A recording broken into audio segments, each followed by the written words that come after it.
All right, welcome to Energy. In this one, I'm just going to talk a little bit about energy. I don't want to take too much of your time, and we'll discuss this more in class. One definition of energy is that it's the ability to do work. But that's kind of funny because we're actually going to define work as a transfer of energy, which, anyway, go figure, right? But basically, energy is an abstract concept, but the idea is that basically energy is what makes things go. So, for example, my Wheaties that I ate this morning is making me go. I can move my arms and I can make sounds with my voice, et cetera, hop around a little bit. Energy is making this computer go. Energy in the form of electricity. Energy makes the lights light up. Energy makes your flashlight light up. And energy is also used up. So the energy that's in the batteries that's running your iPod is eventually used up, and you have to recharge your iPod. And another important thing about energy is that it's actually conserved. It's neither created nor destroyed. It just moves around, and we'll talk more about this in class. But this is a very important concept. It lets us solve problems in physics in a very elegant way.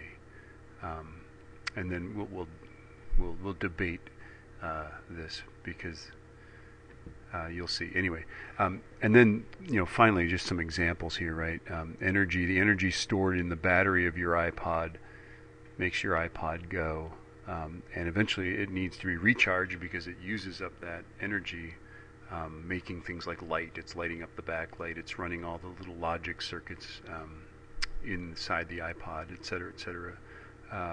Cars need energy, right? You use up the gasoline in the gas tank. So the gasoline contains chemical energy that came from oil. Oil is stored, is fossil fuel, right? It is stored energy from plants and the greasy noses of dinosaurs and stuff like that was buried 200 million years ago in the ground, and we're pulling it out of the ground. Ultimately, though, that energy that the dinosaurs had, et cetera, came from plants, and the plants got their energy from, well, the sun, right? Okay. And then the next part here is the types of energy, because we tend to classify energy in three sort of broad categories here. So the first type of energy is potential energy. So this is stored energy. It's energy of position, right? So it's energy that is like you can make a parameter of its where it is, right? So for example, gravitational potential. If I lift a box in the air, the box in the air has more energy than the box lying on the ground, right?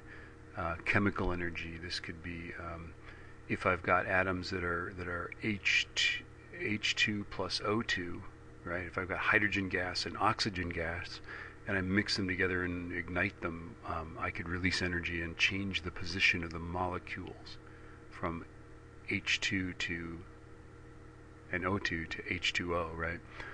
I could take a spring, right? And I could stretch the spring, and the spring would then be storing energy, right?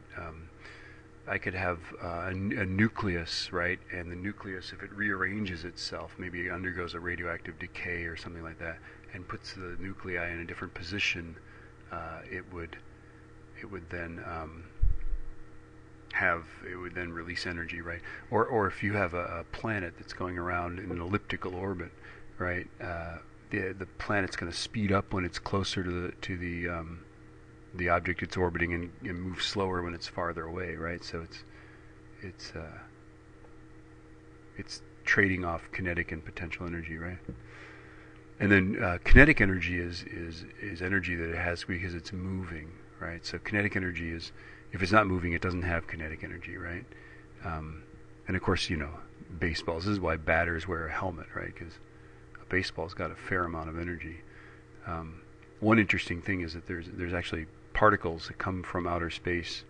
We think they're protons. They're cosmic rays that strike the Earth's atmosphere, and they have about the energy of a fast-pitch baseball, which is somewhat remarkable. The Super Hadron Collider, in all of its glory, it will create the total energy of a mosquito in full flight. So obviously a train's going to have a tremendous amount of energy.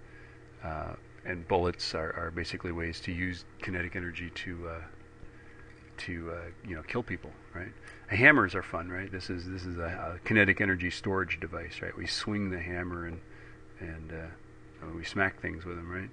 Ultimately, the hammer will exert a force over a distance and do work, which we'll learn in another lesson here. And then, thermal energy, finally, is very random. It's just, all it is really is just kinetic and potential energy. The idea is, if you've got these atoms like this, the molecules are moving, and it's a bit like that.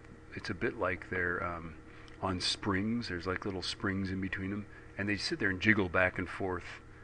This is a solid, not a liquid, right? But these guys kind of jiggle back and forth, and the notion is that that total energy, the sum of the kinetic energy and the potential energy at any instant, is the thermal energy. And that's really all you need to know about energy.